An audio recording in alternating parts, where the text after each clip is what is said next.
the,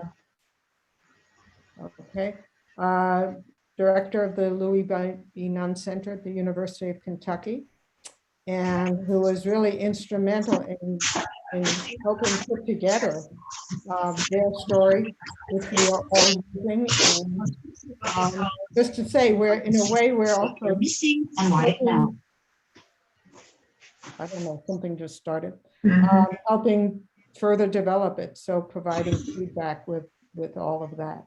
So let me turn it over to Doug, and then let me, before I do that, just Kopana, why don't you say hi too before, because I didn't go back to you as when I had Candy introduce herself. Oh, that's okay. So I'm Kopana. A lot of you interact with me via email, so now you can actually see what I look like. And hopefully you hear my smile when I speak to you on email, because I actually relish hearing from all of you and the many questions that you send. And, you know, I've kind of compiled some common questions, and Candy and I will go over some of those after Doug is finished with his tech update. Okay, so thanks, Kopana. So I turn it over to you, Doug. It's great to see everybody. Sorry I was a little late getting in. I am mainly wanting to talk about the fact that, you know, the process has been super successful. Kopana, how many interviews are we at now in terms of? We've got over 450 total interviews, and 200 of those have been indexed and are now online to the public. Wow. Yeah, so that's in just over a year. So that's really exciting. The fact that that we have so many of them not just conducted but also online. It's really, yeah, I'm just so thrilled about this. That said, I'm going to say it hasn't been without some technical glitches, and I know that, and I'm aware of that. And I think one of the things that we've worked really hard on is trying to find solutions for some of those technology, you know, mishaps that have happened, and some of them have been quite significant. And I know that, and I thank you all for your patience. But the company, the good news is that Their Story company has really, I think, got behind our feedback and is in pretty regular communication with us. They've been using a lot of these interviews to try and make things better, and they have indeed. They're not. It's still not without some, you know, challenges. Every project that does the internet is with challenges. I just tried to get into the Zoom meeting and it kept redirecting me. I've been in Zoom on this machine 750 times, you know, in the last year, and I'm not sure why I kept getting redirected to something else. So so it is part of it, but at the same time we want to do everything we can possibly do. And at some point I was quoted to the owner of the company, you know, if this were a portable audio recorder that we had invested in, and we had 50 of those that we had been given out to you all to do these interviews face to face, I said I would have taken every single one of them out to the dumpster and thrown them away and reinvested in a different recorder. And he took that to heart. You know, he asked what could be done to really ensure confidence. And he and I have talked about this over and over again, that from a confidence level, oral history is really a unique moment, and it's not something you can just recreate. And so there is a lot of pressure. There always has been that pressure on the technology to work, but now that it's this remote technology and there's so many movable parts, it's got a few glitches. So they took our critique to heart, and they have added a feature to Their Story that I think is really fantastic. It's a feature that will ensure complete continuity on both sides of the interviews with regard to the audio backup that's being created. So it's actually, we talked about this in a previous meeting and experimented with it. It wasn't ready for prime time. It's ready for prime time now. We've tested it, and I'm quite pleased with the outcome. So essentially, I'm just going to show real quick what that looks like. Whoever's the host, can they give me the ability to share my screen? Jay will do that.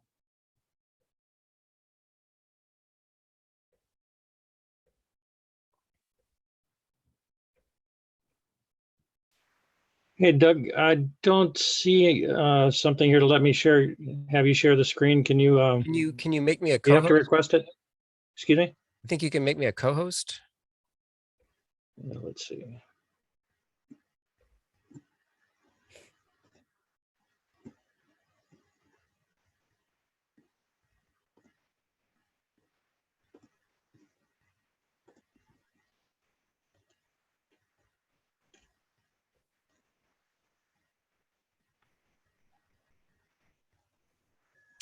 We can do it without it, Jay. I can just talk through it.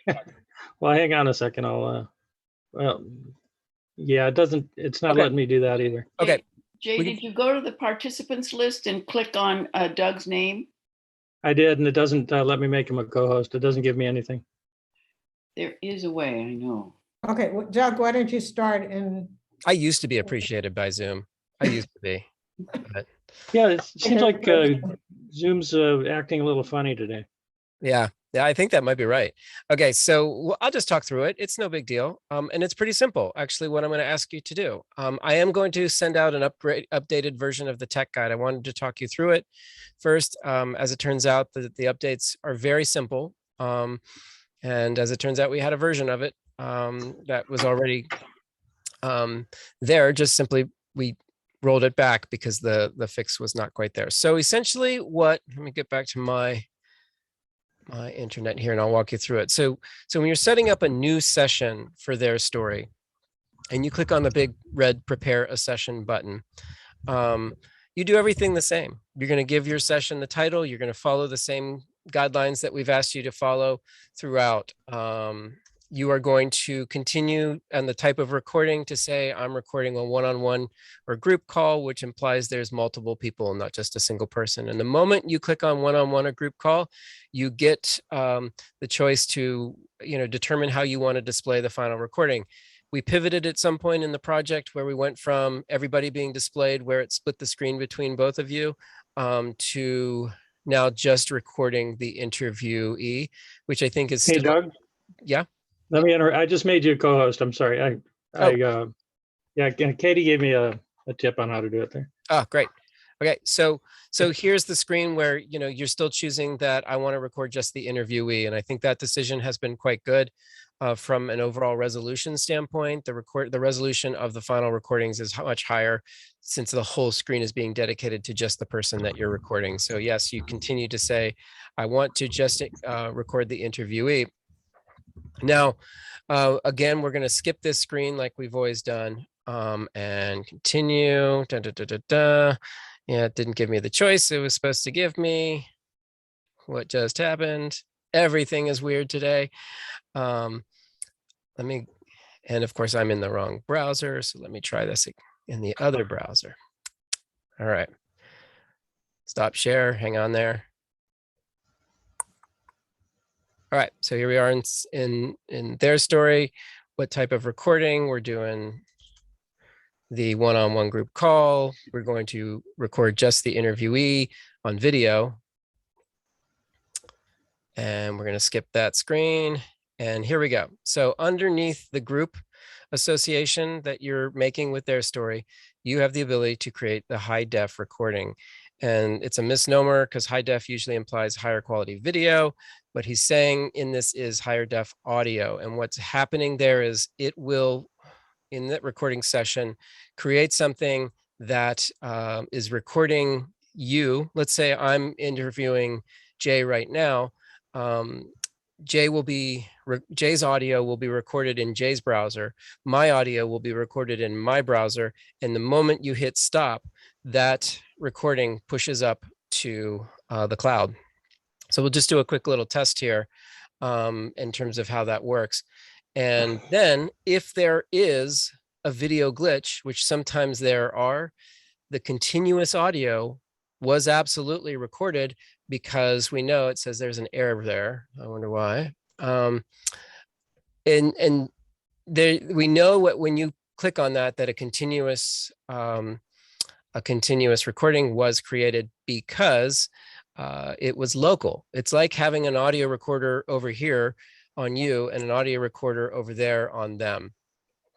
So it's really a fantastic Sorry, I'm having so many problems on their story here in Zoom. So it really is a fantastic addition, because if there is a glitch, then Copana is going to be able to say, hey, there's a glitch here. And let me log back into their story here. And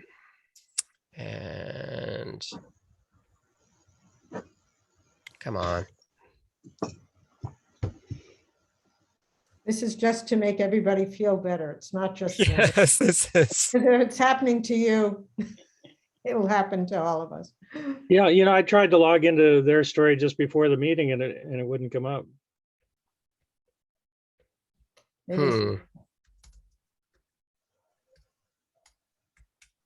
maybe something's going on today.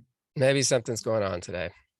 All right, so essentially, I've got this test that is all ready to go. I'm going to launch this. I'm going to launch this session here, and so it really works very similar than it did before. So there's no major changes to the interface. There is this hover button that now appears that says view local recording status. And that is what's happening. That means we are now recording. When you record the whole session, there's a checkbox there that is pre-checked because you set that up in the session to record audio locally. So then it says who is recorded. The session is prepared with just the interviewee recording, video recording layout. Please select the participants who should be recorded, and you can go in. I'm the only participant here. So if there were two people, they're both on the list. So remember that. So this is just a test session. So you can say, I want everybody recorded, and there we go. So now the camera, my current camera is on Zoom. So that's why you don't see a camera here in my their story test, because you see me here on Zoom. I'm not sure if it will let me grab that and move it over. Let's see if it does. Let's see if I can steal it from Zoom. There we go. It did. Whoa, very close. And so it is recording. So we go ahead and start recording, and there we go.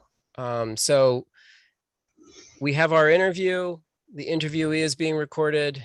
And what's happening is it's recording me in my browser and you in your browser. And the moment I hit stop,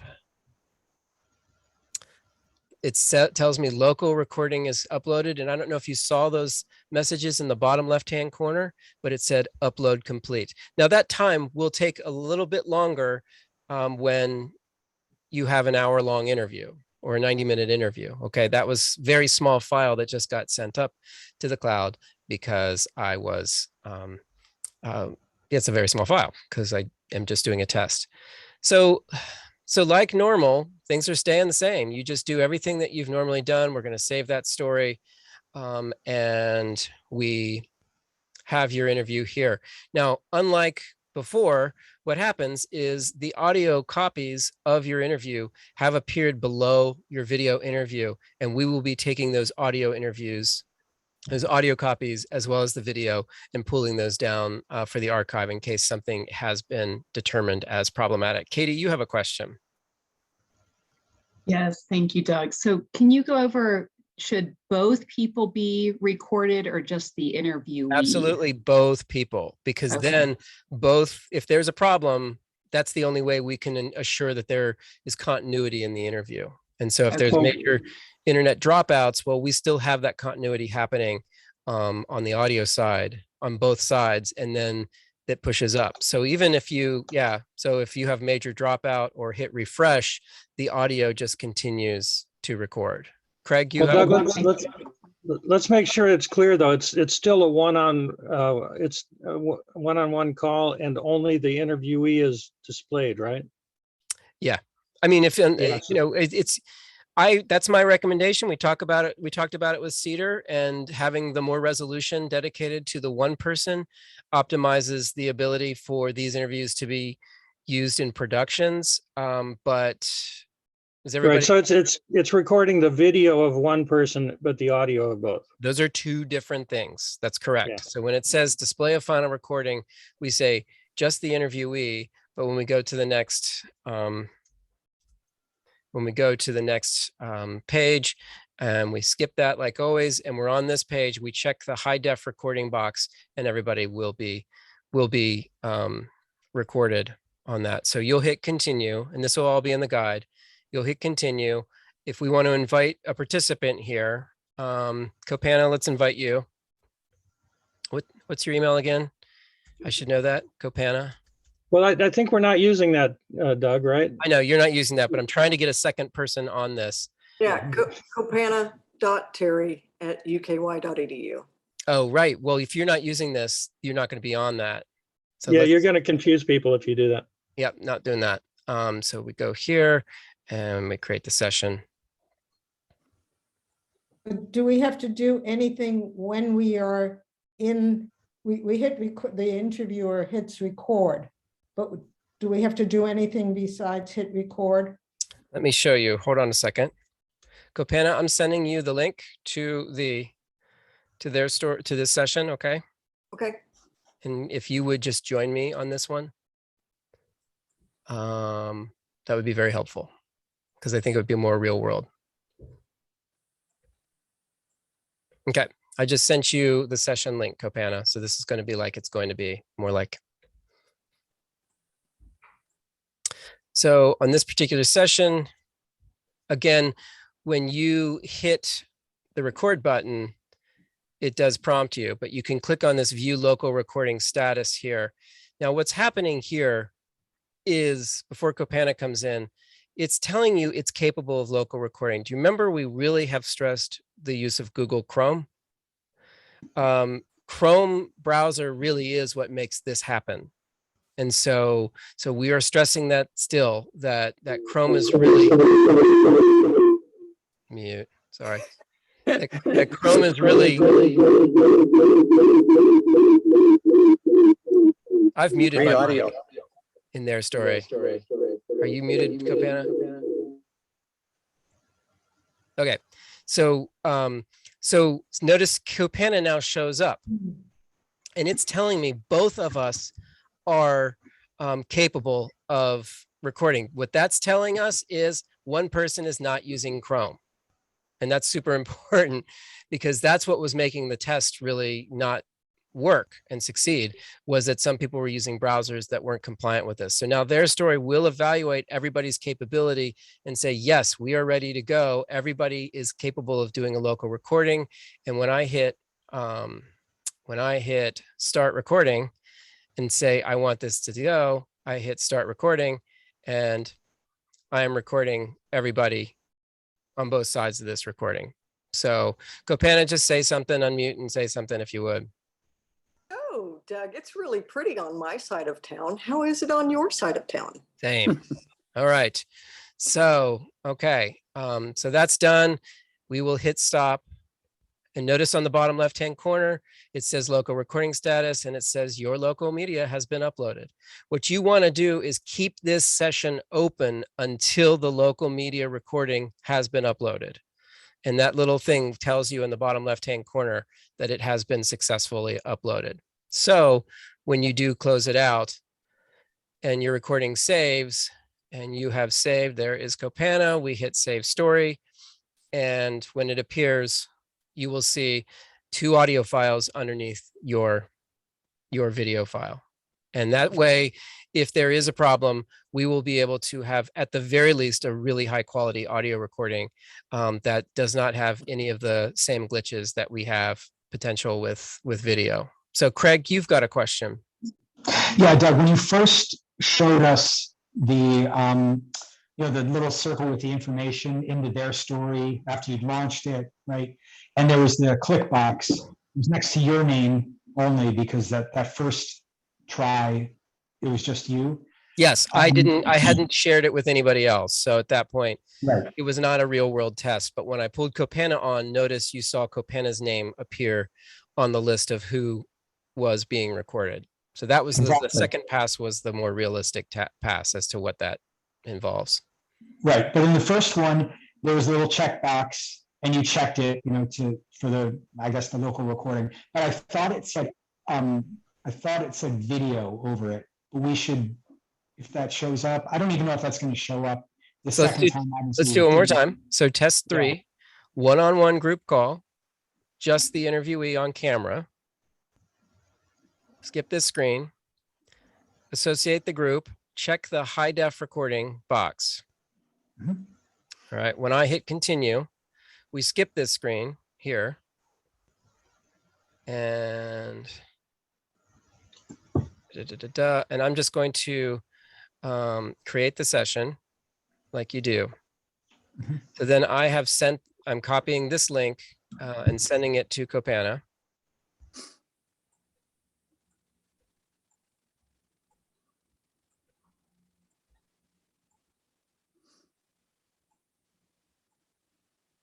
All right, Copana, you've got a new link.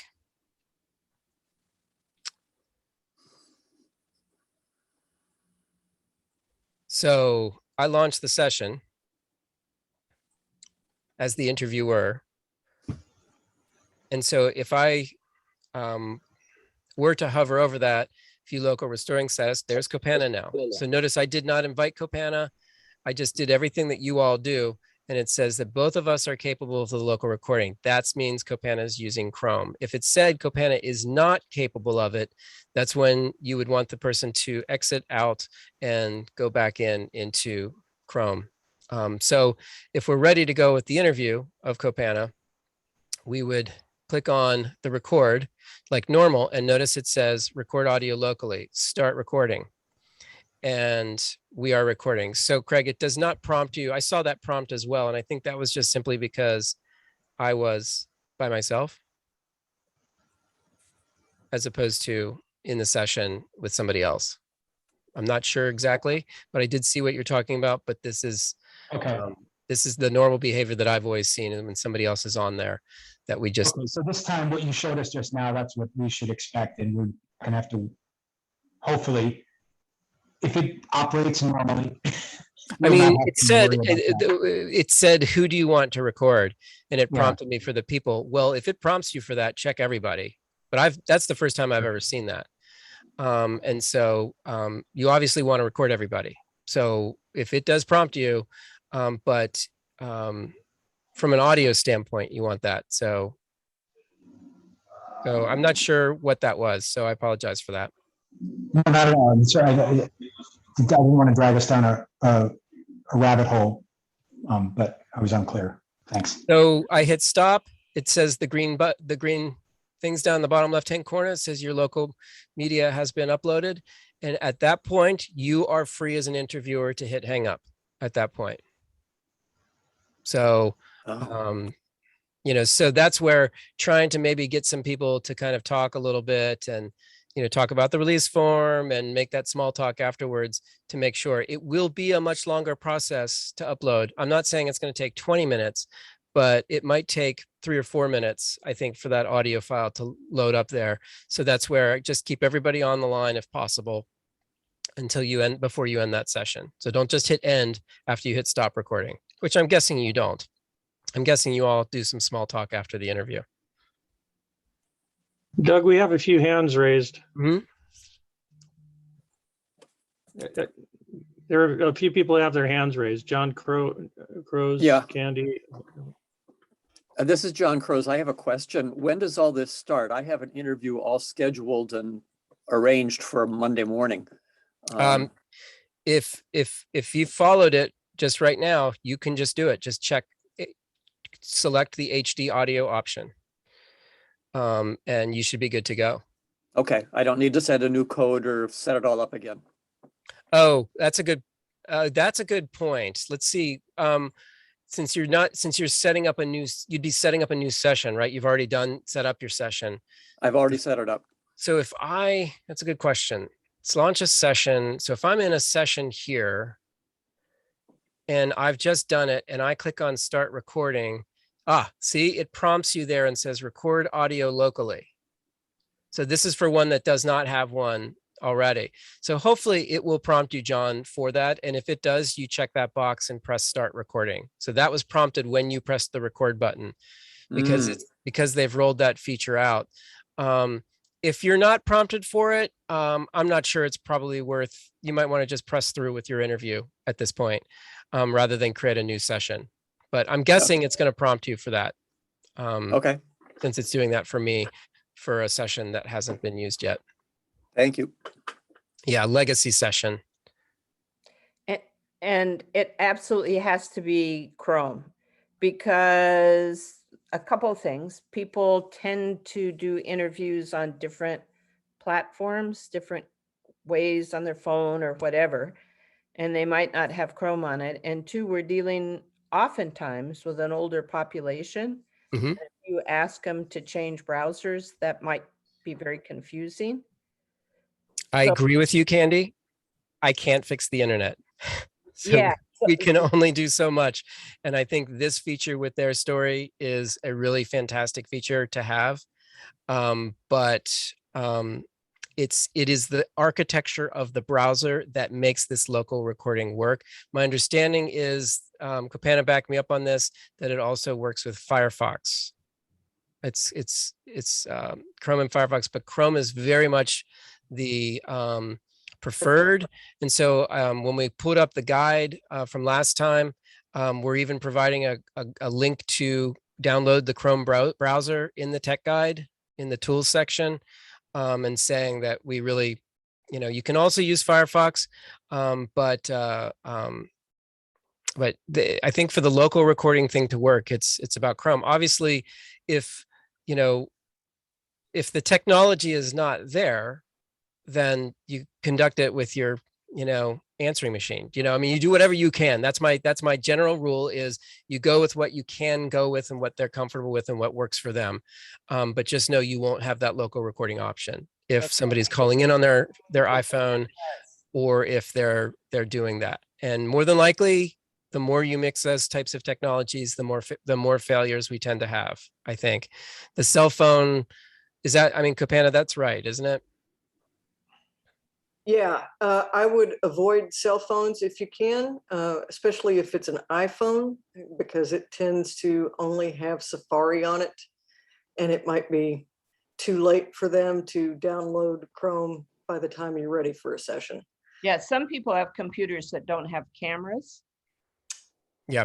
So they use their cell phone because it does. Yeah. And I don't know iPads, John? Well, I can tell you that we have gotten at least one that was recorded on Safari and it was successful. So I think their story has been continuing to develop that capability. But at this point, until they tell us for certain, it's a crapshoot. Yeah. Really.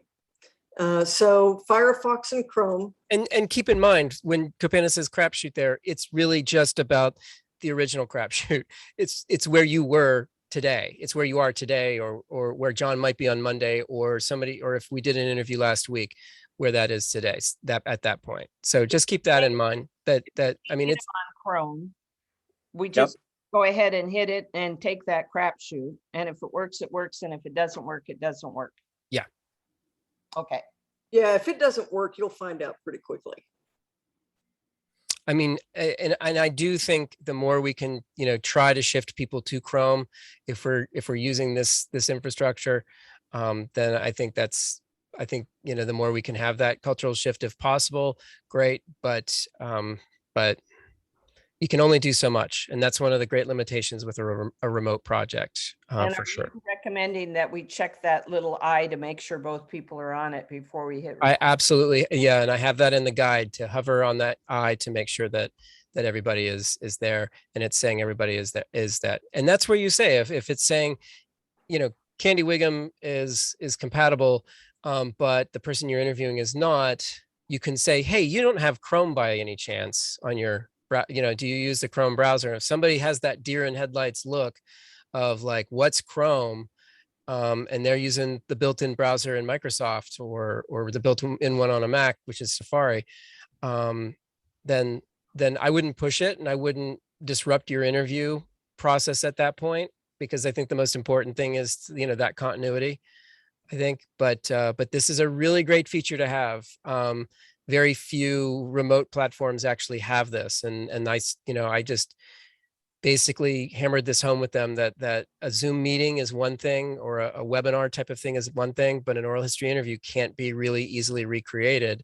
And what can we do to minimize loss, or the potential for any loss? And this is really a great feature. When is the new tech guide available? So the new tech guide is, I was going to send it out first thing Monday morning. So Can't get it out today? I had my COVID booster last night. So Okay, I've got 101 right now. So I'd rather not. okay. Can I just add, it's not just the tech guide for the interviewer, but there's an interviewee guide Yep. as well. So all of that has to be put into so we need two. No, the interviewee doesn't do any of this. The Oh, no, interviewee, they have to know that it's Chrome. oh, the Chrome part is in the interviewee guide, I'm pretty sure. But we did that in the last iteration of the update. And really heavily, we've been emphasizing Chrome since that first round of glitches. But with this new feature, we definitely want to, try to emphasize it a little bit more if possible. But the interviewee does not have any role in determining this local recording thing. So. And one other question. We see when our recording is done. Do we just assume when ours is done, theirs is done as well before hanging up, because we can't? Yeah, I don't know if you saw, but it shows the status of both. Oh, okay, There are two green bars. okay. To that, as the interviewee, I got the same little green pop-up that Doug saw. Okay, So on his side, he saw the upload is complete, and on my side, I saw the upload is complete. okay. So if there's any question at all, if they're observant or something, I'm telling you that to say, if something goes wrong, you might say, hey, did you see a little green box pop up at the bottom? And that could be useful. If something happens, and say the person's like, look, I got to go. I'm sorry. I got to go, and they got to run off and such. The best thing for everybody to do is to keep on the Their Story website. As long as your browser is open and you're still on the Their Story website, it's still uploading, technically. So if there is a problem there, but my advice is to not necessarily, I wasn't even going to tell you all that. I was just going to say, keep them on if possible, as long as you can, to make sure that everybody uploads. But this isn't video, it's audio, so it's going to upload pretty quickly. And they're mono files, so they're half the size of a typical audio file that would be this length. So it's going to upload pretty quickly. Okay. I have a question to ask. Basically, what you're saying is when you close out the interview, just don't hang up. Just continue to let it record, even though you're talking about.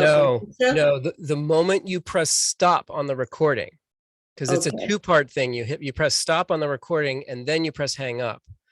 Okay. And so you'll hit stop on the recording, and that's when you say, great, thank you for doing this. I really appreciate it. By the way, remember, there's going to be this release form.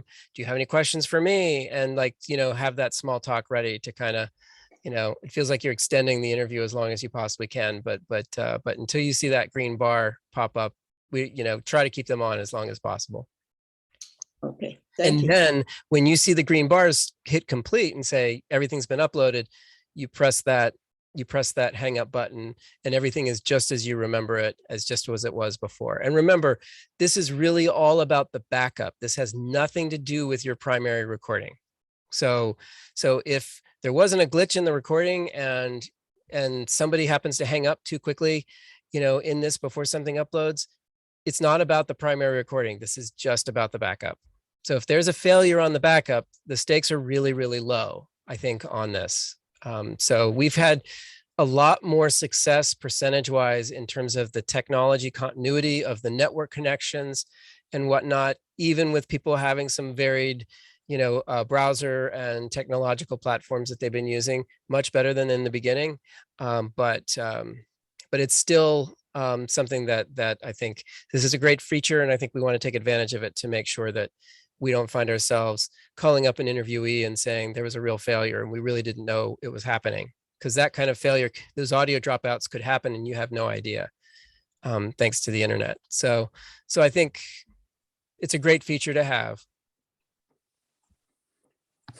Great. Thank you, Doug. Any other updates or?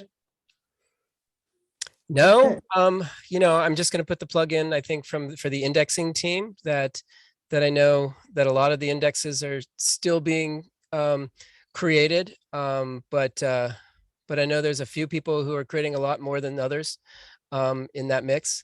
So I think, a lot of the success in the indexing has been coming from the small team. So I'd like to broaden that up as much as possible, because there's no doubt that the interviewing team is going to outpace the online team. And so we want to, keep that going as much as we can. Pat, you raised your hand. Yes, thank you so much. I'm concerned, in fact, about the indexing. And at what point are we capturing the spelling of place names and the spelling of local language expressions that may be used in the interview? That's such an important component of accurate indexing. Well, the place names are in the style guide, I think, in terms of what the interviewer submits after an interview. And a lot of that type of thing is, we're going to be dependent on that. Now, there's always a problem of drilling down to local, where there's local places, here in Kentucky that don't appear on maps and things like that. And so I think, I think the more we can get that information, the better. We've tried to build that into the interview submission process as best as possible. But it should be in the template, I think. I mean, we very much want as many of the places to be marked, but also, potentially GPS tagged as well, so that we can, kind of visualize that as well. So we do build that in, and I'm hoping that's happening. I'm hoping. I think what Pat is saying is that interviewers, we need to make sure we get the correct spelling of these places, because a lot of times it's not sounding out like we would be used to. So to make sure that we check with the interviewees on how to spell the places that they've named. The good news is on this project, and this is really an interesting phenomenon. This is really interesting, because how, like, I've got 3 kids and they're all teenagers, and I've watched this with, like, now that we're taking pictures with these, when I take a picture of them, the first thing they do is, let me see the picture. Let me see the picture. And they walk over to me to show them the picture.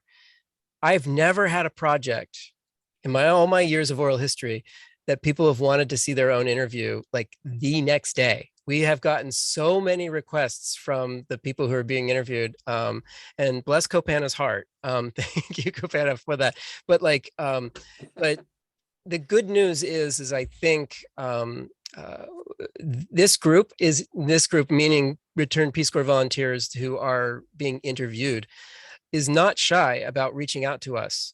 And if they see a mistake, I'm guessing they're going to actually send us an email and tell us, and we will fix those. We've got those workflows in place where if we get those kind of corrections, we implement them almost instantly. So yeah, great. That's good news, because really also in this community, everyone is assigned to a site or a neighborhood, and those often are not on the map, but they're on our maps indelibly forever. And we want them to be spelt correctly for the respect of the community as well. Absolutely.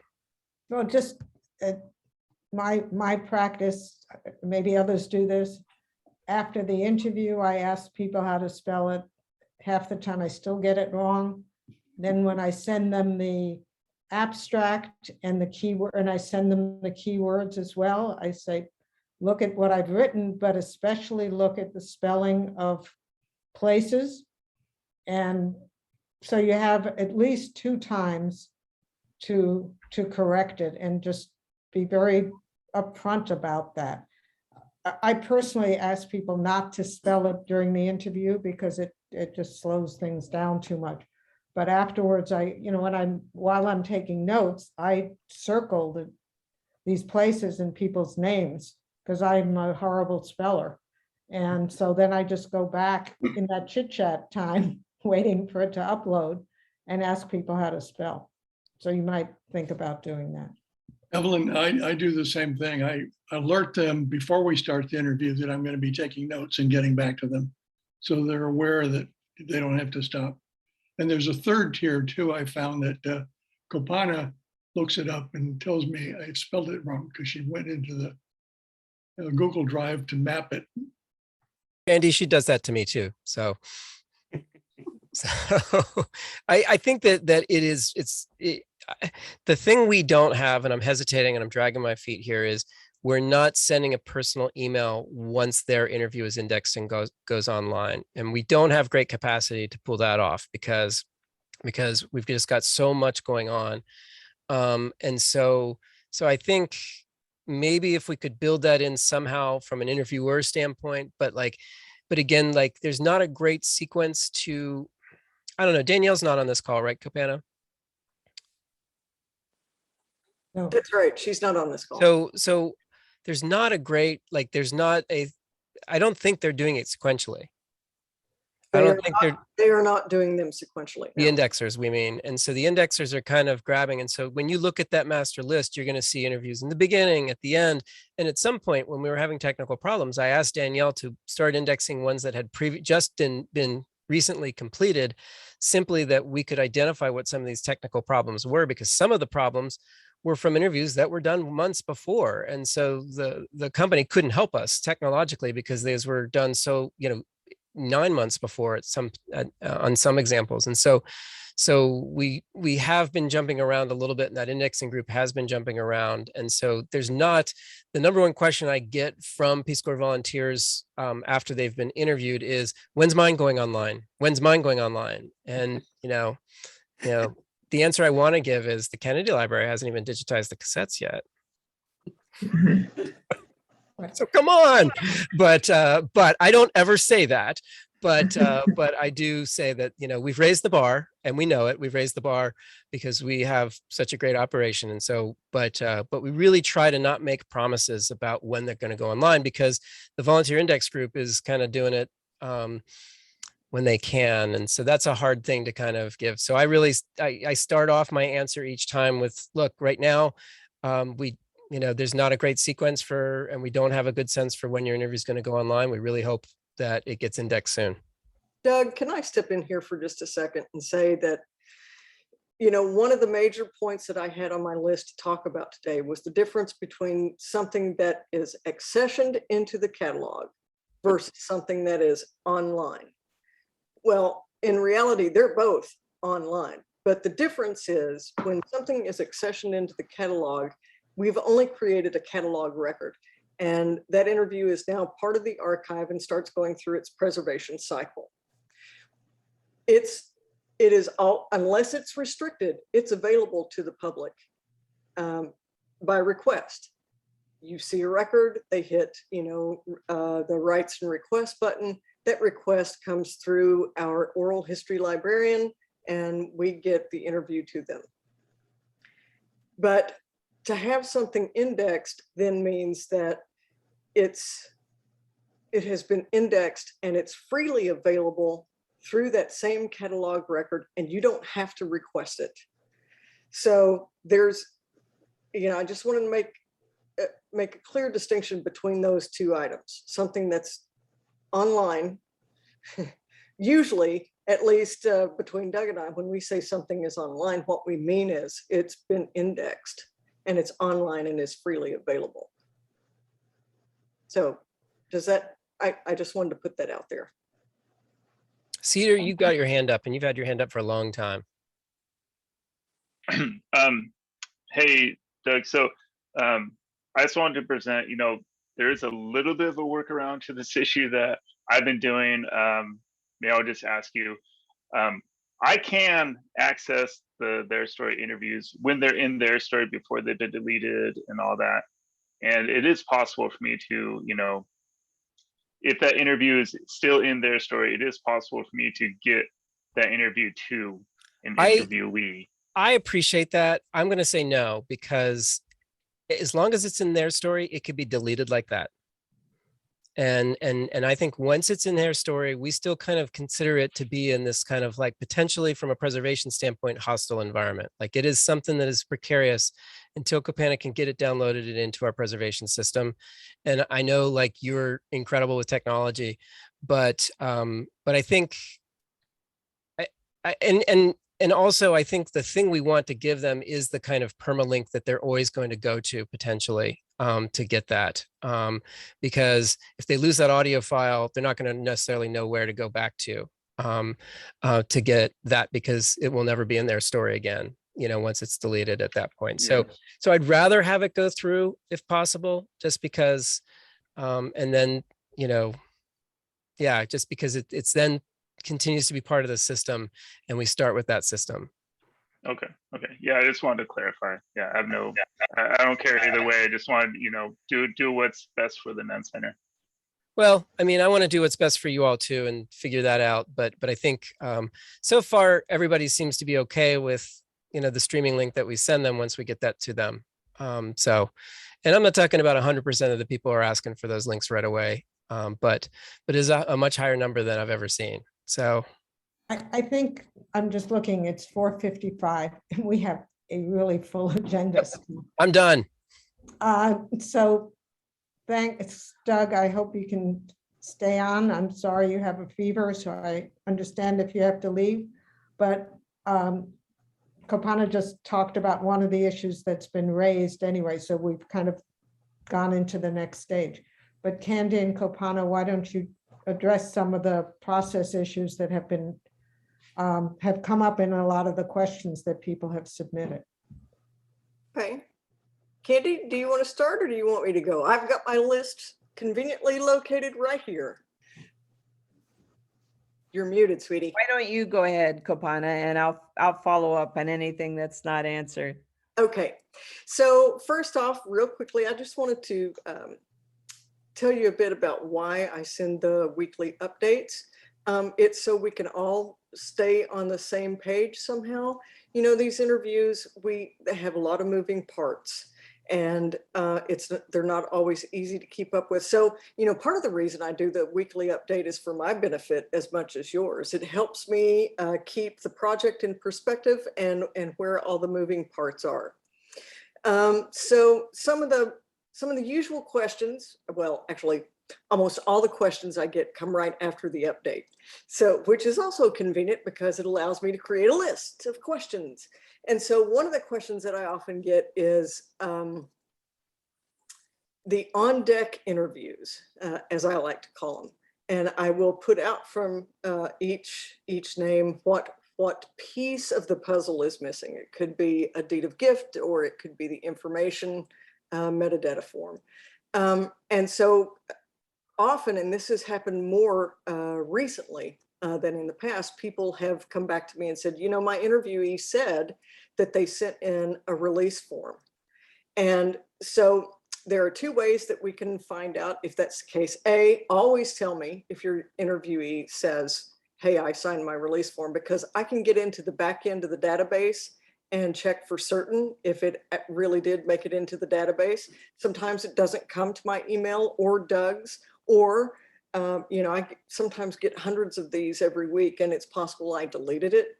But I didn't really delete it. I only deleted it from my email. It's still in the database. If it's not in the database, then you're going to go back to your interviewee and ask them if they received a system generated confirmation that their submission went through. If they didn't receive that email, chances are something went wrong when they were trying to submit their deed of gift, and they just need to go back and do it again. Hi, Don, you have a question. Hi. Yes, that's a good point that you bring up, because I will remind, of course, them to fill out, let's say, the deed of gift before we totally hang up with each other. And they will say, okay. And a lot of times they will say on an email subsequent to me that they've done it, but I never get a confirmation from you people that it's in. Good point. That's what I would need to have, so I don't pester them all the time. Well, I get that. And that's part of what the weekly update is meant for. That allows me to talk to all of you at a weekly juncture. So I'm not having to send out individual emails because that would be a massive undertaking. So, you know, if we can hang on for those weekly emails, you'll know whether or not I've received it. So if your interviewee is on deck and RLS is not out beside their name, or the RLS that is outside their name is your name and not the interviewee, then I have received their release form. If I haven't, you'll know about it on the weekly update. And I hope all of you check those weekly updates very carefully, because it does have a lot of valuable information, and that's how we know that our people have sent them in. Right. And so, you. yeah, so there's that. And then, oh, sorry about the noise. So how to request an interview that isn't yet indexed. This goes along with the accession versus the index. Your interviewee or you, anybody in the public, can request their interview through their catalog page, their catalog record, or you can just drop me an email. You know, I want to make this as seamless for you and the interviewee as possible. So if it doesn't go through our oral history librarian, you can come to me or Doug, and he'll send it to me. But either way, we'll see. Yes. I don't understand what the catalog page is. You mentioned that in replying to one of my people who wanted to get theirs, and I had no idea what a catalog page was. Oh, okay. So I can go ahead and show you that. yes, thank you, Doug. Our catalog is called Spoke. And so we often talk about it as Spoke. So if you ever hear us use the term Spoke, that's just our catalog. And what Doug is showing you right now, here is the project page for the evacuated Peace Corps interviews that you all. Oh, I'll go to the real one. Sorry. Okay.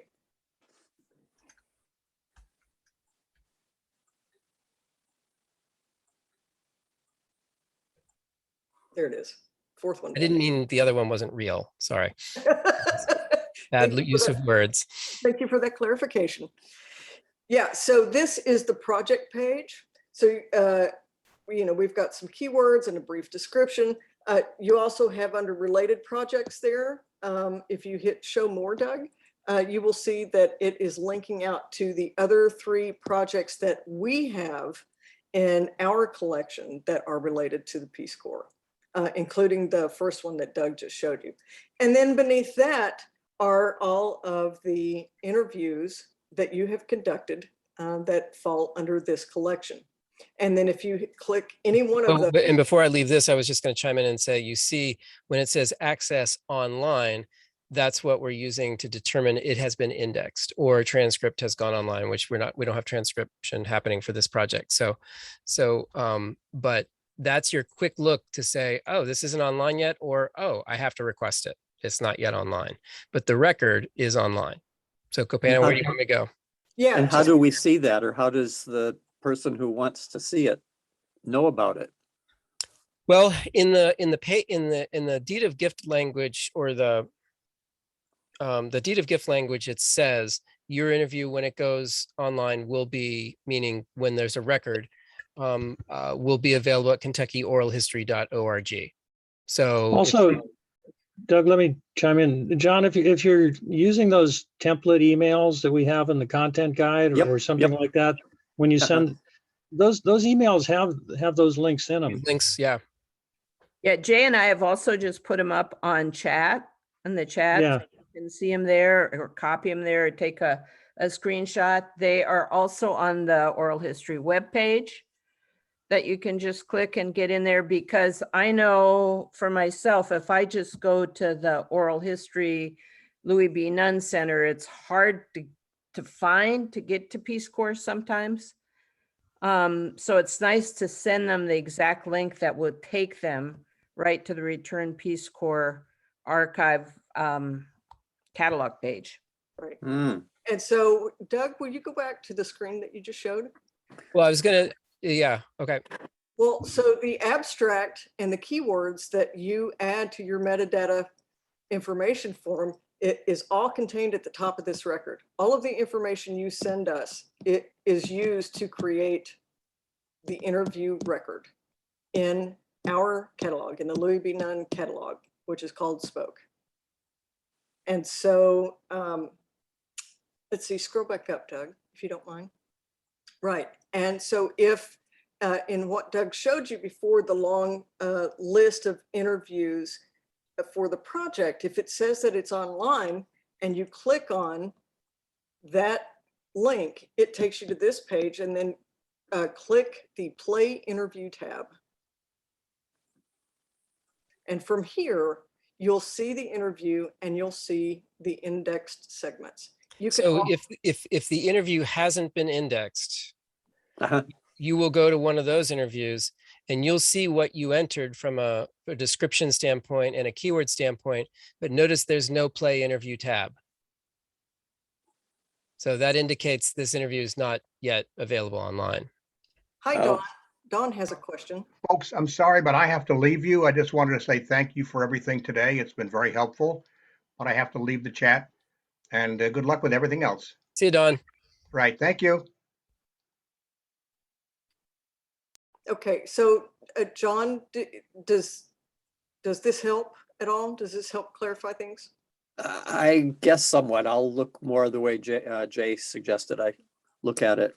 I mean, this is, you know, this page doesn't change. So this would be something that I would recommend you bookmark. Mhm. You have a bookmark in your browser for this particular page, so Uh-huh. that when you want to see an interview, you know, that you've submitted, that you can go and say, I'm interested in seeing that, and want to check in whether it's been indexed or not. You can always come back to this page and it will tell Oh. you. Okay. And this link doesn't change. John, I think it might be a good idea for us to whip up a quick guide for how to view interviews. That's a good idea. Now, keep in Yeah, mind, I'll work something up. we're in about the next to few days. work on a big proposal to update this website to take care of some of the address some of the things that make it a little bit hard to work with. And again, one of our challenges is 15,000 plus interviews, with, you know, 900 to 1200 new interviews going in each year. So that's a lot of searching that's happening and a lot of things taking it. So we're going to take some steps, hopefully, that make it a little bit easier. But the basic premise isn't going to change, and that is this will be your jump off page from a project standpoint to the interview. And Scroll such. back up to the very top. If you're very top, keep going. Where it's- if you're looking for a particular person, you can type that name in that search bar and it will take you right to the name, because otherwise you're scrolling through trying to find it. So that's the quick way. Once you get to this page, Mhm. where you can find the person. Okay. All right, so just to try and save some time here, I'm just going to throw some of this out really quickly. Okay. So you have to add, when you create a session for a new interview, you have to add that session to a group, well, to the returned Peace Corps group, or I can't see it.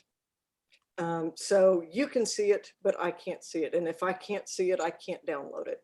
So be sure to add it to this group in order for me to be able to see it and download it and get it into the archive.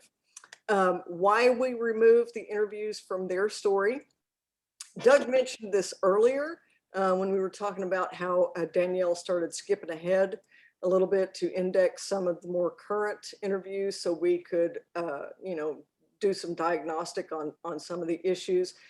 Long story short, they're really only good for about 3 weeks. So at the 3-week mark, the logs for those interviews on the development side no longer exist, and therefore we just need to get rid of them.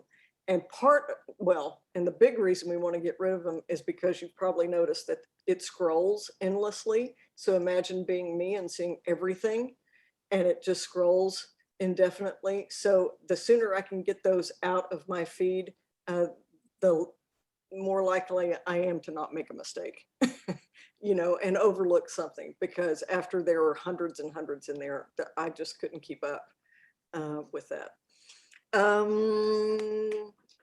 I often get questions about interviews that are conducted on the same date, but in 2 different sessions.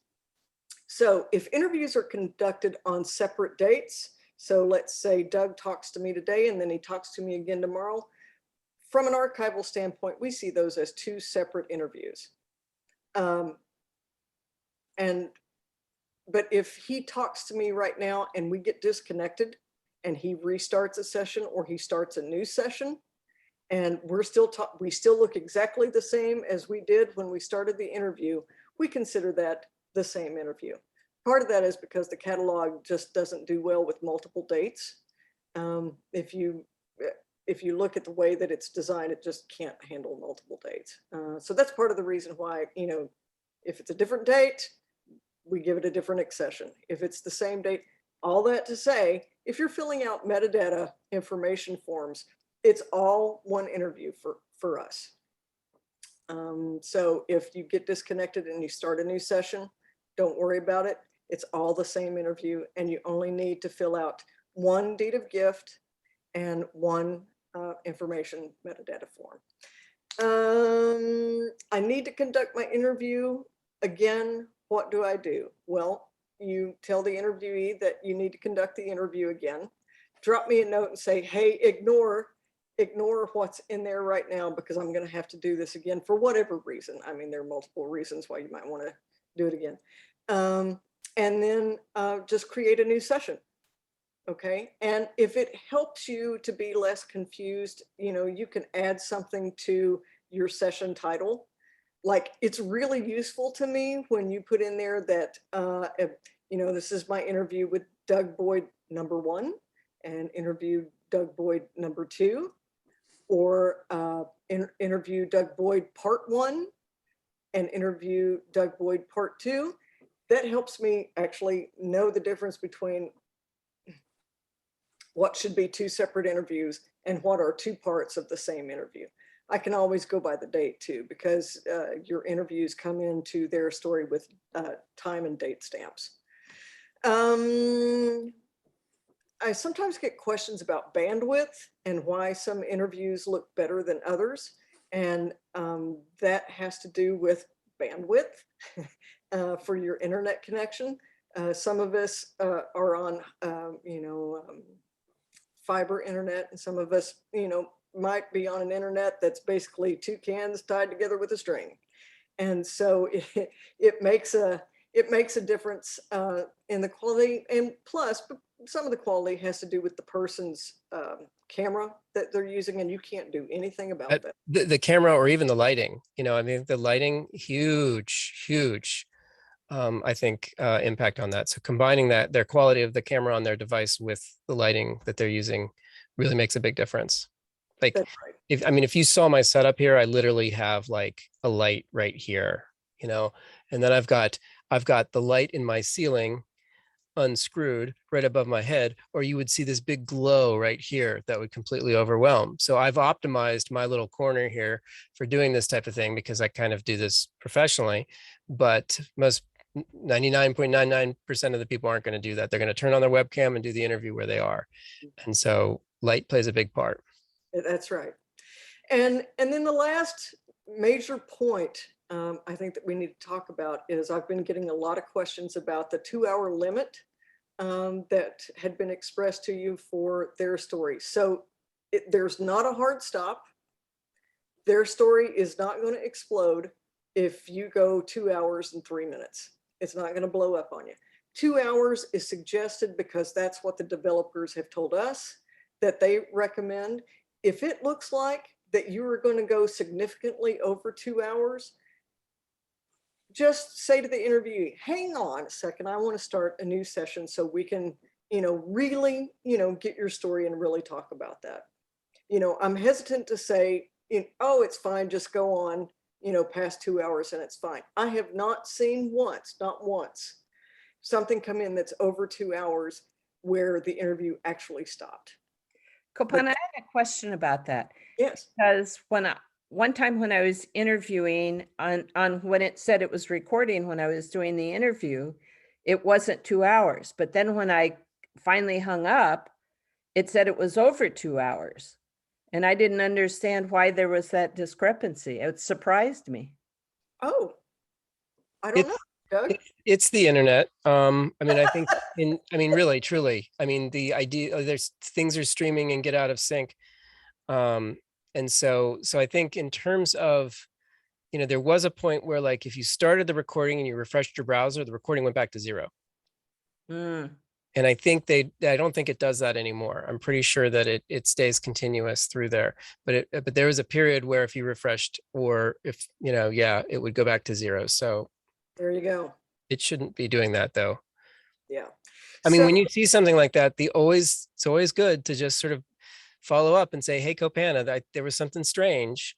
Mhm. I just want you to know, can you take a look at this and make sure that this is actually this time as opposed to something else, just to confirm. Right. And I can't tell you how much I appreciate y'all reaching out to me with those kinds of questions. And I mean, there are no dumb questions. There are no dumb questions in my world. And so I would rather err on the side of caution and hear from you and go look at the work so we can fix it immediately if possible. So that's really all I've got. Can you- Copana, I was going to say in the chat, Randy has raised an issue, and I'll read it to you. It says, can the interviewees download their interview or share, or do they need to share a link with whom they want to hear directly from the archives? And when I was talking about the scenario where they want to see their video, what we send them in the interest of time is a direct link to our streaming server where they can watch it in the streaming server. That is not meant to be something that's distributed out, because we don't want that link going around without any kind of title of the project, any kind of information about who did the interview and when the interview happened. That is just something we want we send out as a courtesy because they want it quickly. So the idea is that interview record in this platform that Copana has been showing, Spoke, that's the link that we really want people sharing out and about. Like if somebody's going to be sharing, because that's the forever home. Otherwise, we're going to get all these people saying, hey, I saw this video, but where is it now? The forever home is the record in Spoke, this thing that Copana has been showing you all along. And when you see a name on a list on the project record and you click on that name and you see that this is the record for the interview, it's just like if you went to the Kennedy Library and you flip through the card catalog and you pulled out the card and this is the interview, that's not the interview. That's the record for the interview. And so that page in Spoke represents that forever home. And when that interview does go online, you'll see the play interview tab. And that play interview tab means this interview has been prepared and processed and is now available to be always online and linkable from that perspective. And that link won't change. But when we're giving out these direct links on the Vimeo or the video server, and there's no information that surrounds it, that's not ideal, I think, for everybody. We're just doing that as a convenience to kind of appease people who are wanting to see their interview right away. But and then Kathy, you came in with a follow-up that said, a variation of Andy's records. Some of our interviewees are executive directors of a nonprofit. They would like to include a link to their interview on their website. At what point in our process can they do that? Requested, accessioned, online indexed? That's a really good question. I think the answer is whenever they want. The first thing that they will have to link to is that record. And when it's indexed, that'll go online. I think the record is probably the best thing to link to, if at all possible. So the good news is if they're executive directors of nonprofits, they know things don't move terribly quickly in other nonprofits. So just, if they want something linked right away, link to the record. People can request that interview through the requesting system. But we definitely do not want those raw links to the video that we send to the individuals. We really hesitated to actually provide that. The alternative to that is your interview might go online someday, but we can't promise you. And so that is our way of sort of bridging that gap. But but there's and just from a project standpoint, if you give them that, there's no way for anybody ever at that point to attribute that video as part of your project. It's been completely taken out of context, and that digital video file could go anywhere and it could go on CNN at that point and nobody would know where it came from. So we really do want the project to get, attribution and appropriate attribution and citation for that if possible. That's why we really stress the link to be the interview record within that project online, if that helps. I hate to be the timekeeper, but it's 5:19 and we said we would end at 5:30. Let me ask people, can you stay on a few minutes longer? Or do we have to get off? Just raise your hand if yes. Evelyn, Most of you can do that. Yeah. I must leave now, and I really need information about indexing. I can contact Copana later. Maybe that's the best idea. Okay. Let's do that. Candy, do you want to wrap this up? I just want to give other people 5 minutes to say their thing. Yeah. Sometimes interviewees have trouble with the deed of gift. There's been a couple of situations where it will give an example of the email address in the second line where you have to put the email address, and that will confuse people. They'll only put it once and then it won't go through right. Sometimes people just get kind of nervous with signing it. There's all kinds of things that happen with deed of gift. It's possible to send it to them by mail. The one that's in the technical guide isn't particularly good because it's for both people. You'd have to kind of cross out. You can also copy like the one that's online and send that to them. But there are you can send them directly the deed of gift. When I do that, I usually send it to them and I put in an addressed envelope with a stamp on it to the Nunn Center, attention Copana. So it gets back there and can be found, and people would be more likely to do it by hand. But sometimes if somebody says they've sent in the release and it hasn't gone in, that could have been what happens. There can be any number of things. And sometimes, especially some of our older volunteers get really a little nervous with the jot form stuff. And also, I love getting snail mail that is not a bill. The other thing is I haven't lately, but I try to go in every now and then to see what's happening with interviews that are over a couple months old. And if people aren't responding to your request for them filling out releases or something, when I send it, it's a new name and I can scare people. I don't know what I do. Anyway, people are more likely sometimes to do it, and I can talk to them about other alternatives and it can be helpful. But I will try to check if people are getting behind, if there's 2 interviews that are 2 or 3 months that haven't been finished off. I'll try to follow up and find out what's going on with why they're not finished off. If you guys get so busy that you don't have the time to finish them off, tell Jay to stop giving you just don't keep interviewing people and letting them stack up, because it takes more time once that's happened, because you have to go back and listen to the interview and remember everything to do the abstract and get it done. So let Jay know that you're up to your eyeballs and can't do any more interviews until you catch up on these. And I will kind of keep track, because I don't want any of us to lose an interview. These people have been wonderful to talk to us. And the more we can make sure that every interview that happens gets accessioned and put into the collection, it's really important. And also the other thing we wanted to talk about is several of you guys are also trained as indexers, and some of you may want to cross-train as interviewers and indexers and do a little bit of both. We're always looking for indexers. Let us know if you're willing to do some indexing. Peggy Walton is kind of coordinating our indexing for us. She has done indexing as well as interviewing. So let us know if you want training as an indexer. We'll give you training. If you can even index and interview every couple of months, every indexing helps, because that's where we're really far behind.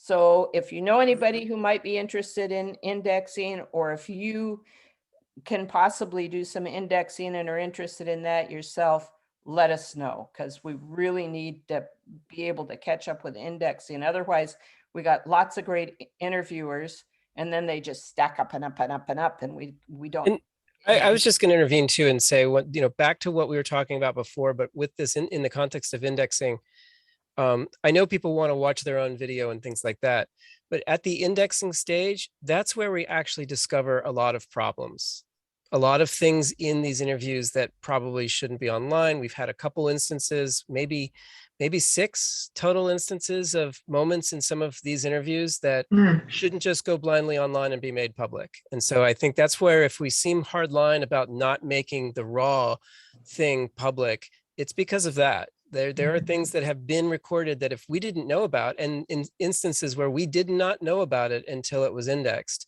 it would have just gone online. The moment it goes online, it's viewable by Google. And there's some really potentially problematic personal information and content that actually was recorded. So just kind of adding that to this previous conversation in the context of indexing and the importance of indexing these interviews. It's super important. Doug, can you give an example of some of those types of information? Because I think we've all, given warnings about, please don't talk about anything illegal activities or health things. What types of things that did slip through so that we can be aware as interviewers? Well, I mean, very personal things. So like, there have been allegations of criminal allegations made that could be quite problematic and made to specific people. Who represent, we just had a similar one where somebody was, commentating on corruption and the local corruption in the local government. And it's actually people this person's still in touch with. And if it would have gone online, it would have probably caused some serious personal issues probably. But people are named, and sometimes when they're not named. I mean, we had a sexual assault be discussed in this interview, and the person talked about her roommate who was sexually assaulted, and it was a very problematic story for a variety of reasons, because not only was the person who was assaulted named, the person who actually did the assaulting was not named, but was easily identifiable. It was the only teacher in this little town at this particular time. And so we've had several of these instances, and we have them in general oral history projects too. So don't think this project is specific, but that's one of the reasons why we really draw that line between these interviews aren't made public necessarily until somebody has actually gone through them from that perspective. Because 8 out of 10 aren't going to have any problems, but those 2 out of 10, the problems are major. And I would also say that last point, sexual assault, because I've had a couple of interviews where people have mentioned, in country, there was a sexual assault, and this was sort of the rest of the volunteers and trainees and so on and so forth. They weren't naming individuals. In one case, it was an extremely public event that books have been written, articles have been written in the New Yorker and so on and so forth.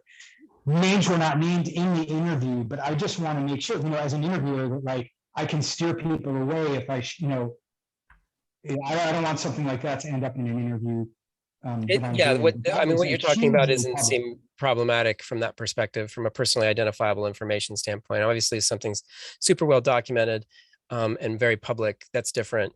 But usually the red flags go up when somebody says, identifies a person and reveals somebody, the third part, any kind of, personal nature topics that are discussed in the context of third parties becomes potentially problematic. And that's where we really our ears perk up and our eyes perk up, because you can really talk about your own things to the cows come home, and I won't say anything or react. But I think as soon as you bring somebody else in and you say, and they're talking about somebody else, that's problematic. And when somebody says my roommate or the country, or the teacher in town, and they give a first name, well, maybe it was the Philippines, but when you know the Philippines and you know the small town and you know the year this person was there, you know who the one teacher was in that one school. So I think that you just, we want to be mindful of the identifiable information in those problematic contexts. But what you just kind of mentioned, those aren't things that necessarily would raise the red flags. And what Okay, thank you. what I was going to say is that, you guys as interviewers, you're concentrating on the story and your interviewee and having them tell your story. So, you may be discussing matters that you don't necessarily catch the first time. So, it's important that you be present for the interview and not necessarily be fixated on this kind of stuff. That's why we have this system in place. And then that can be reported in the metadata, and you guys can make a judgment then. That's right. Report it in the metadata, drop us an email, let us know. Anything that you think that we should know about, just let us know in whatever way you are most comfortable with. But yeah. And we It don't would have be to helpful mention if you could. don't have to mention the particular minute or second or whatever that it comes in the interview. It would help. It helps. So we don't have to go through and listen to, 2 hours of an interview and try and guess where this part is. Okay. So if you can give us a timestamp that's at least relatively close, you're going to help. Yeah, if you can give us the ballpark, and if you can also give us the some sort of context for what's being talked about at that time. Are there other questions that you all had? I know we are way over schedule for all of the updates we were going to give you and asking for your input, and we'll have to figure out other ways to get your input or schedule another meeting.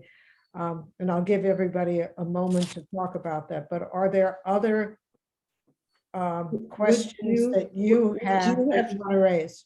Would you have to check restricted if those kinds of stories are told in your interview?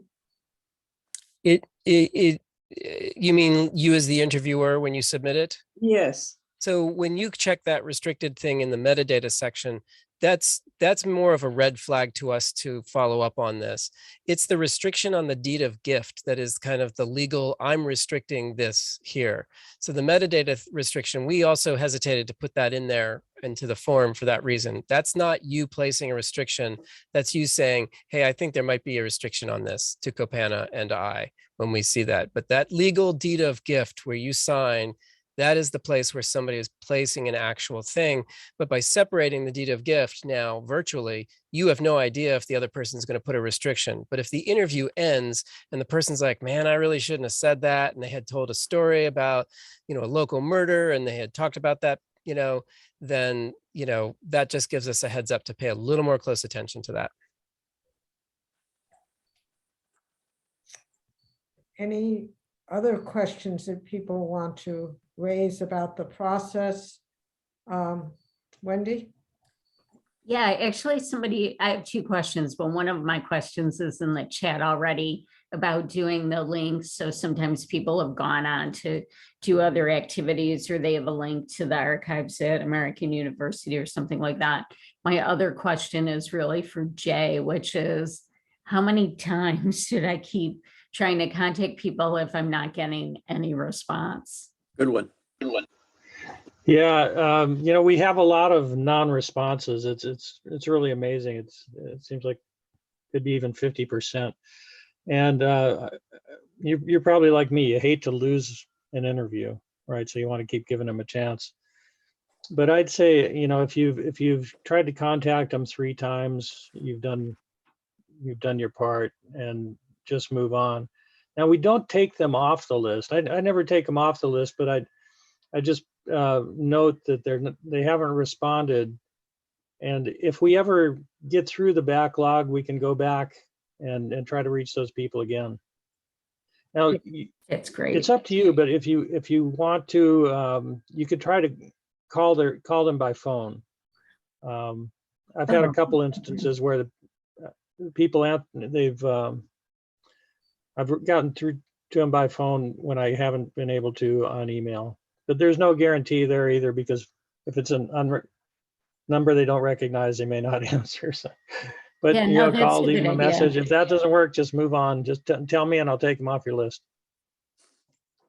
Super. And then the other question about the links, is there a way for people to be able to share their links through the metadata or my abstract, something like that?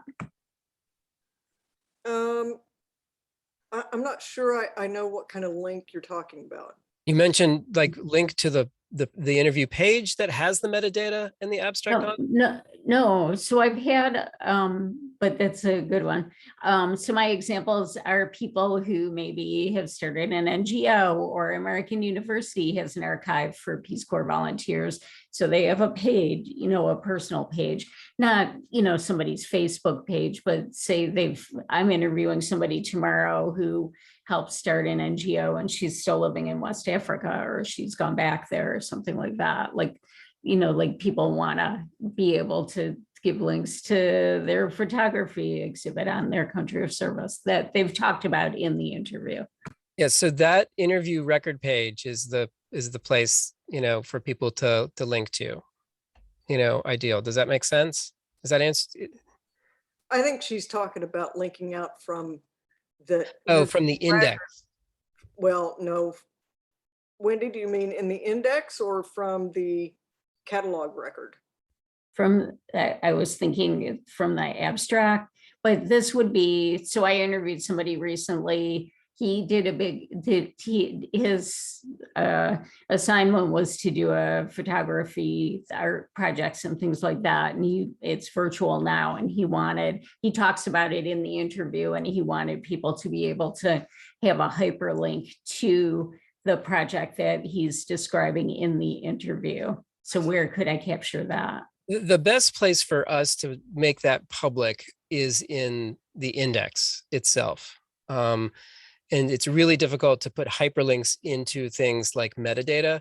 And we also want to be kind of picky about it, because he decides to take it down, that link will be forever a broken link. And we really don't want to be going through the 15,000 interviews and trying to update links all the time and having that. So we kind of drag our feet a little bit on, so like if we're linking out to something, we really want it to be something that is pretty major. But the index is really where the point where we typically provide those external linkages. And so we don't know about it, and we don't know their preference. So if they've expressed that preference to you, please forward that on to us, and we will put that into the record so that we know that when it goes to be indexed, that we pay particular attention to that. Would a good place to put that be on the metadata form, where I forgot what the category is, where we can just tell you about general notes, probably. General notes or whatever it is. Yeah. Just put it in there. Yeah. Yeah, because some of those fields are visible only to us on the backside, so the public's not going to see that, which helps us towards what Doug just talked about, where we don't want to link away and have links that aren't valid anymore within a year or so. But if it's in the notes, then our indexers can review that and be aware of it when they're indexing. Just know, I'm just going to say it one more time, that like in a different way, that I think try not to give the people you're interviewing the impression that this is going to be instantly available. That the video that you're recording is something that's going into an archive, and that there's a process for getting those online, and that process is contingent on a volunteer group. And so just in your sort of creating the awareness of that, I don't want to build people up to get disappointed. We've had a couple people come in and be like, where is it? I did the interview 2 weeks ago and I can't see it. Why can't I see it? And, I just want to stress, it is a process. And again, we're doing things faster than most archives in the entire world. But it still is a very long process, or can be a long process. Maria, you had a question? Maria? Yes. Oh, yeah. I noticed in 2 of my interviews, where one I was using a headset, the person I was interviewing, fortunately it was towards the end of the interview, no longer could hear me. I could hear him, but he couldn't hear me. And we finished out using the chat function. We were almost done. And then on the other side, the person I was interviewing was using a headset. And again, towards the end of the interview, I could no longer hear them. They could hear me, but I couldn't hear them. And I did report it to somebody. I don't remember who, but most recently, the interview I did, the person was using a headphones and nothing went wrong. So I'm just wondering if that was coincidental or, if there's things I need to be aware of. No, I mean, I think probably coincidental and probably, again, whatever was going on with that connection or, at that particular time. At the same time, the moment you introduce a new piece of technology in this chain, the headset, those headsets often have microphones. And so just like your standard iPod or iPhone earbuds, those have a microphone on them. And a lot of Apple devices are designed to switch to that microphone the moment you plug that in. And so if Zoom or their story thinks it's using the camera microphone right here, I pointed to it, not to scare you there. There can be a confusion between those two things. And so because you're adding another link in this technological chain that is already so very fragile. I'm not saying don't use those, because sometimes those are the best way to get a really much better recording, to use a microphone that's not your camera mic, but a microphone like this where you can talk really close into it. But it does introduce another factor. And again, I know these things better than most people around the world. And I had a job interview candidate on Friday. All day we had to have Zoom job interviews where we were interviewing this person, and I was in 8 sessions with this person, and the technology went out. And this person was it was an internal candidate. This person's down the hall in a room at the University of Kentucky with a high-speed internet, and I'm in a computer similar to what I'm using here. It uses Zoom all the time. So sometimes we just don't have an answer, I think, for why things go wrong in this equation. So we're trying to do everything we can to optimize the success, but sometimes it's just, who knows? Sorry. Okay. One of the reason I was using one is I was getting horrible feedback, echo, and the person I was interviewing didn't notice that at all, but it was keeping me from functioning. But it solved the echo problem, but then we had the other problems. All right. Well, I'll just keep that in mind then. And I wouldn't try to dissuade you from using it. If you had success with it the next time, I would say more than likely you're going to succeed with it. And if you can at all, maybe try some practice sessions with the solo session, the pre-flight link. Maybe try some of those before you go into your next interview, and just try it with a headset and see, and if you're getting feedback, what that means is audio is coming out of your speaker back into the microphone, out of the speaker back into the microphone, out of the speaker back into the microphone. And so your speaker could be too loud, or where your speaker is placed, or something that could be the case.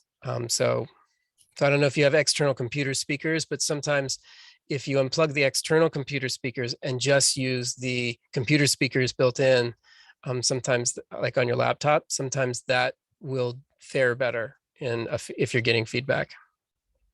Okay, I'm going to be really nasty and try to move us on. It's 5:42. Sorry about that.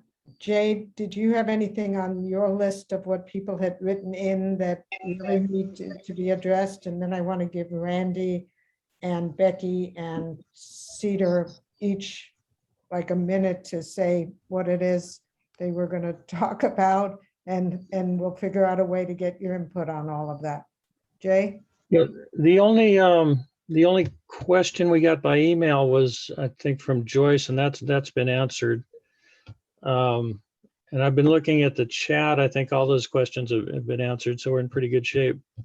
I just wanted to go ahead real quickly though.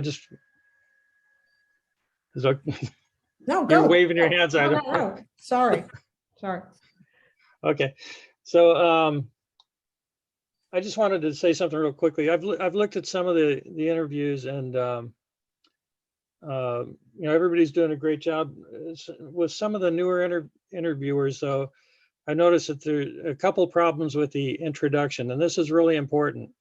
And we're going to be sending out some new instructions very shortly. But it's important to get that introduction in there to state today's date, for one thing, who you are, and who you're interviewing. Sometimes people neglect to say who they are, or they forget to say the date, and both of those are real important. We're going to have a little change here where instead of you saying where the person served and what they did, we're going to get a soundbite, we're going to ask the person to do that. So the introduction will go like this. You'll say, today is October 2nd, 2021. My name is Jay Stuck. I was a volunteer in Fiji, 1974 through 76. And today I'm going to interview Evelyn Gansglass. Evelyn, tell us where you served, what years, and what program you were in. And then So say that. then Evelyn's going to say, hi, I'm Evelyn Gansglass. I was in Somalia from 1964 through 65 in the education program. And she'll stop right there, so then you can ask your first question. So that'll be in the update of the content guide. And it may be good before you start the interview to tell them not to keep going, to just answer those questions, because sometimes people get started and they're off and running, and you got to reel them back in. Right. And Pamela, you wrote in, can we simplify the process? We haven't simplified it, but do you want to be more specific? You're muted. There are so many steps. Sometimes I forget that I'm afraid that I might forget a step. I have all the steps written down in my notebook, but it's a little cumbersome. So I was thinking that maybe a step or two could be eliminated. And I see Becky, I'm going to rearrange the time because Becky was trying to respond. Why don't you talk really a minute or two about the online training and maybe how that might help Pamela? I've been to the online training. That's where I got the steps. Okay, new online training, go. Hi, everyone. I am an instructional designer, and basically that's a fancy word for designing online courses. And my vision for this project is exactly what Pamela addressed, is to have a system online where we can log in and we can access a step-by-step process of how we conduct an interview. We'd have some frequently asked questions. Obviously, things are going to be changing. Mr. Boyd will have different, updates to the software, but just a general process and flow of what to do and how to navigate the system. So it's my hope and desire that we can get this up and running quite quickly, and that it will be a reference guide for you as we continue in the future to understand, what was I supposed to do? Where was that button? Was it green? Was it red? How does this work?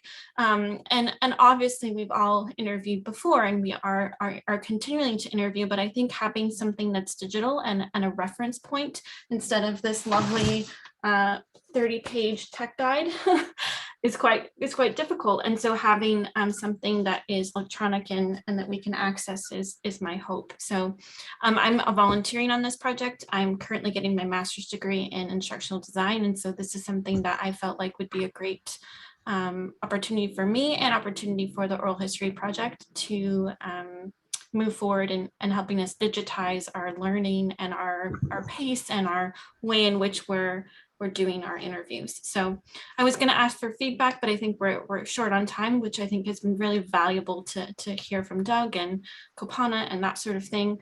But in the future, I think that's something that we'll collaborate with and that you'll be able to see. Becky, can I just suggest that some of us, I in particular, might be interested in just having you run it by me so I can give you my impressions, because I'm kind of slow at like Pamela was saying, figure out the sequence of things. Yes, so there's going to be, I'm going to take the tech guide, I'm going to take the project guide. I don't know if that's a correct word. We're going to mash them together and put them all in one place. And so you'll be able to sort of see that step by step. Is that what you're mentioning, John? Did I? I'm saying as a trial run, you could run it by a Oh, couple yes, of of us. course. Yeah, we'll QA it. We'll get some feedback. People are going to be able to respond and comment on that. It's in an internal online system. So of course, yeah, there'll be a process of this, how it'll be rolled out. Any other questions I I can was just going to answer? say, just for the record, that we were told specifically to have something that could be printed out.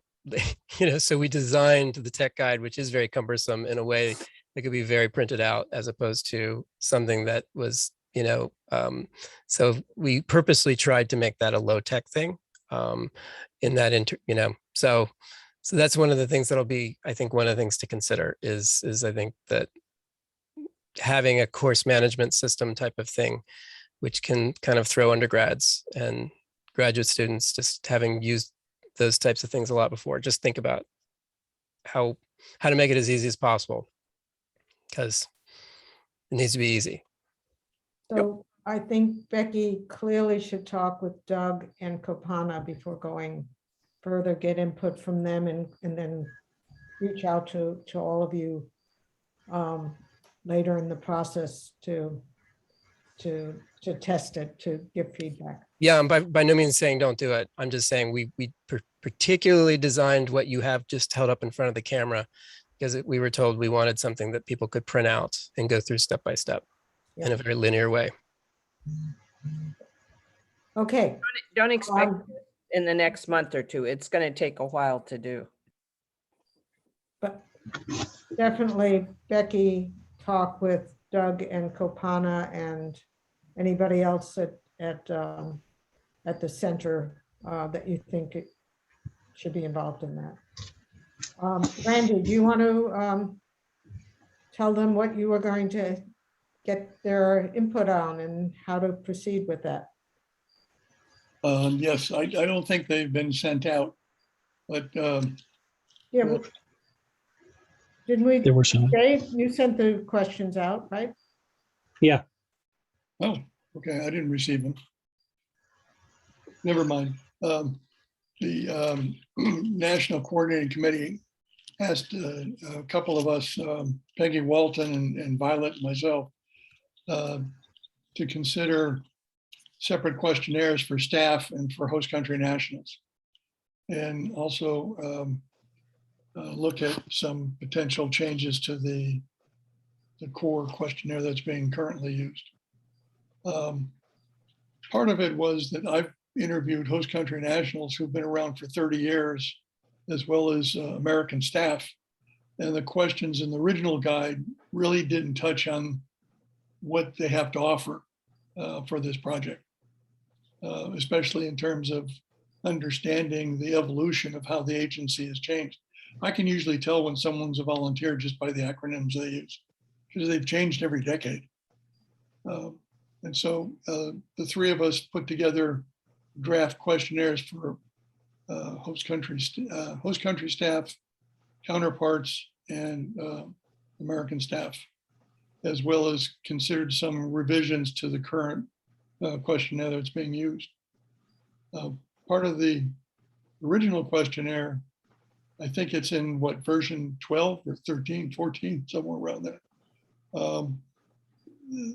The basic questionnaire has been changed so often that I think at times they've dropped some very good questions from the past that to me have provoked a much more human response than some of the more task-oriented questions. Adding context in terms of what was the reaction of your family, or what was the influence of your family, your friends, your time period for you joining Peace Corps. Questions about memorable moments that really bring out those life-defining situations that volunteers go through. And for me, most importantly, questions about, well, what did you learn from the experience? Both about development, about relationships, about culture. these questions over time come and go. And so the current proposed revisions is something we want more comment from the rest of you to share back with the coordinating committee. Let me ask, did everybody get those questions? So, There are attachments in the updated invitation to this Right. meeting. but And maybe we'll, after the meeting. just to be sure, I'll send them to everybody again. Send them to everybody, even the people who didn't come. Sure. And so that's an ongoing process. And but just to say, everybody asks their own questions and puts it together. These are guidance. These are not mandatory. Right. Basic content structure is what we're after, but you go with the flow of the conversation. But this really trying to capture host country counterparts and staff, we thought was a really important contribution, and now feasible with, with the platform we have. Whether everybody has Chrome is going to be another issue, and how we reach out to them. All of those are still questions, but why don't we'll send the questions out again and just get input from everybody. Nothing's happening on it yet. It's just something that we've been toying around with, and Ukraine, for example, is doing that for its, 50th anniversary, 40th anniversary, is interviewing folks. So we thought we would try to get the best ideas together and provide some guidance on that. One other point relevant to the previous discussion that Doug was talking about, only in the volunteers of color questionnaire is there questions about discrimination or sexual harassment. We felt that should also be looked at for every volunteer, not just for volunteers of color. And the same with staff. Those questions are in there for the staff questionnaires, but more specifically, what did the agency do about it? Again, hopefully there'll be some lessons learned to address some of these issues, but they are sensitive. So it's a question of how much depth do you want to dig into in these questionnaires. So we'll send the questions out, we'll send a little context out, and then, welcome your input to all of that. And we'll have to do that offline. We're just out of time. So Cedar, you have, we're gonna definitely end at 6. We have 4 minutes. Okay, I will follow up with an email with some of the website updates. So I just want to say that, thank you guys for all the hard work you're doing. I just want to highlight that, these multimedia projects that we work on, they mean a lot. At the last Peace Corps Connect conference that just happened, we had 2 of our videos were shown, the Many Faces Peace Corps was shown, and the feedback is just really great that I've been seeing. So, we're going to keep doing these. As Olivia Donaldson, she just signed off. She's working on a project, multimedia project on evacuated volunteers. Peace Corps Ukraine, they're doing some stuff that I may help with. So there's more to come, including the podcast and whatnot. So yeah, I'll send more updates in email. One thing I also want to do is try and figure out a way to keep our interviewees more engaged. And so we're looking to develop like a quarterly newsletter to send out to people with updates. So I'll just leave it at that. Thank you. We have 2 minutes. Are there any other questions, things people want to say? Feedback on the utility of this meeting, how often you want to have meetings like this? We don't have to do this online. Just feel free to write any of us on the team. And you are the guys on the front line, and without the interviews and without the interviewers, none of this happens. And then Cedar can do his magic in weaving it together.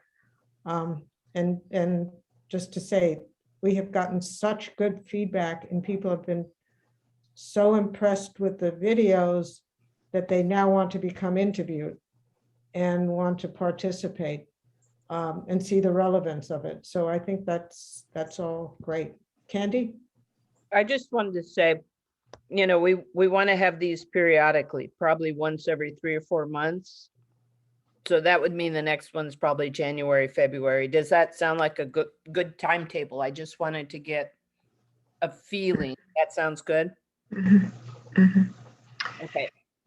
And Evelyn, I'd just like to put in a plug for any of you who would think the indexing would be interesting. Please let Candy or me know, because we are really backlogged with the indexing. I indexed an interview yesterday that was done a year ago, and I thought, ooh, this hurts. So there's a huge backlog, and yeah, so we need indexers. And Madeline asked, are we still, do we still have a backlog? Jay, do you want to talk about that 1 minute, and then we're done? Yeah, we do have a backlog, but it's shrinking.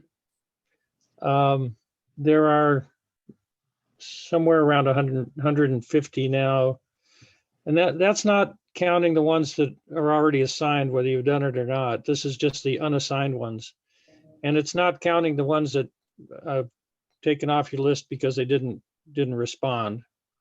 I'm just counting those that have not been assigned yet to anyone. So there's about 150 And to the go big through. need, yeah, is the indexers, because we're moving on the interviews and we need to speed up on the interviewers. So I'm sorry I was the nasty timekeeper for all of this and cut Doug and everybody else off. I apologize. But I guess it just shows that people really had questions and needed this meeting, and we'll do them more regularly. And probably not schedule as much on the agenda. Yeah. I need you to do this for me in regular life. Just cut me off. We won't do that, Doug. Okay, folks, thanks so much for participating, and we'll be in touch with you all. Bye-bye. So Thank you. much. Bye-bye.